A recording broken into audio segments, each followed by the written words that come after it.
তো hey guys, good morning, welcome back to my new blog. তো guys আজকে এখন আমি এখানে আছি আর আমার ভাই আসছে এখানে। এখন আমি এখানে গরুগুলোকে ছাগলগুলোকে পানি খাচ্ছি।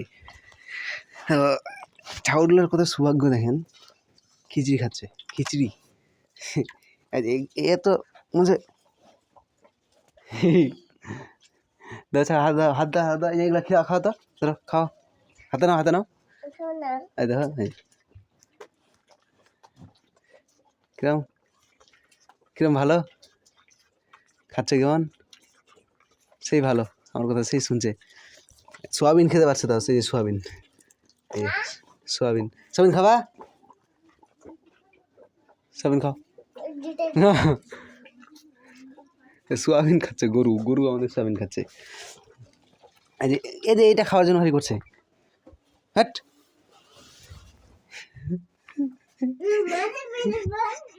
হাসো হাসো, কিছু করো, হাসো হাসো হাসো হাসো হাসো, চলে গেল, চলে যাও।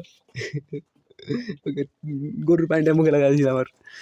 যে খিচড়ি, সোয়াবিন, ধর ধর ধর ধর ধর ধর, এ ফেল দিল, ধরে হ্যাঁ খেয়ে দিচ্ছে। গাইস এত ভালো আর কি। তো এই যে আমার হাতটা চাটছে, আরে স্যার দি স্যার। এই যে এইগুলো খাচ্ছে, তো এইগুলো হচ্ছে আমাদের ছাগল। এই এখানে দুটা খাসি আর একটা খাসি, দুটা খাসি আছে আরও। হ্যাঁ, কত সৌভাগ্য, খিচড়ি খেতে পারছে। রোজার দিন তো আমরা কেউ খাচ্ছি না, তো এদেরকেই খেতে হচ্ছে।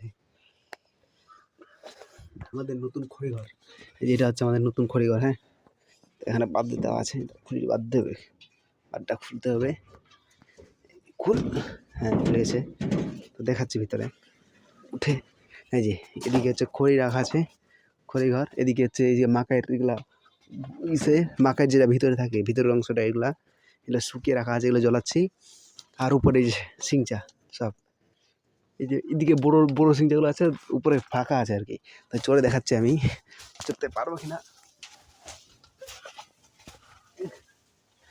এই যে এই যে উপরে এরকম, তো মানে সিংচা টিংচা সব দেওয়া আছে আর কি, মানে এরকম ছাদ করা আছে সিংচা দিয়ে। তো যখন দরকার পড়ছে এখান থেকে একটা টাইম নিচ্ছে, আটি নিয়ে নিচ্ছি। ও, আর এগুলো সব রাখা আছে, এগুলো চলে শেষ হয়ে যাবে। আবার যখন ভুট্টা হবে তখন এগুলো শেষ, এগুলো একদম শেষ হয়ে যাবে, তখন ফের নতুন করে ফের ওগুলো ঢুকাতে হবে। এখানে কাঠ টাট রাখা আছে সব, এগুলো জ্বলাই দেবে আর কি, যখন ধান টান সিদ্ধ করবে, গাড়ি, অনেক কিছু। ছাগলটা আমাকে দেখছে আছে। Back to my new blog. তো গাইস আজকে আমি আর আমার ভাই যাচ্ছি কচুর পেঁপা তুলতে। কচুর পেঁপা কি ওখানে দেখে গেলেই বোঝা যাবে। তো চলেন আপনাদেরকে দেখাচ্ছি কচুর পেঁপা, এই যে এখানে আছে। তো গাইস এই যে কচুর গাছ, এটা তো এই যে কচুর পেঁপা হচ্ছে এটা, এই যে এটা কচুর পেঁপা, কচুর পেঁপা, এই যে এটা গোড়া থেকে ছিঁড়তে হবে খালি, এটা কচুর পেঁপা বলে এটাকে। তো আর এগুলো দেখতে হবে, খুঁজতে হবে কোথায় কোথায় আছে করে। আর রে এগুলা ছিল, এগুলা এগুলা এই যে এগুলা, এগুলা ছিল এই মধ্যেরটা খালি জানলা। এই যে এদিকে আছে, আসো, এই যে এটা, এই মধ্যেরটা ছিঁড়তে হবে, গোড়া থেকে এই মধ্যেরটা খালি ছিঁড়তে হবে। এটা পেঁপা, পেঁপা বলে এটাকে। আপনার দিকে কী বলে নিশ্চয়ই কমেন্ট করবেন। এই যে কচুর পেঁপা, ধরো এগুলো, ধরো ধরো।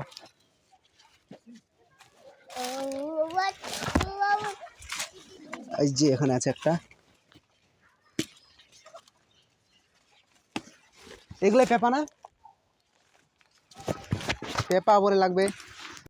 এই যে এগুলা কি, তো এগুলাই তুলছি এখন, তরকারি দিয়ে এগুলো রান্না করে খেতে হবে। অনেকগুলো আছে এদিকে, এগুলো রান্না করে খেতে হবে আর কি। তো কেরম করে রান্না করে আমি জানি না, আমি এগুলোকে আজকে শুনলাম খালি। আমার দাদি বললো যে এগুলা পেঁপা, এগুলা তুলে নিয়ে আসা যাও, কচুর উপরের পাতাটা খালি, এবার তার জন্য তুলতে হচ্ছে আর কি। এটা বড় বড় হয়েছে এদিকে, তো এগুলোই তুলবো আর কি।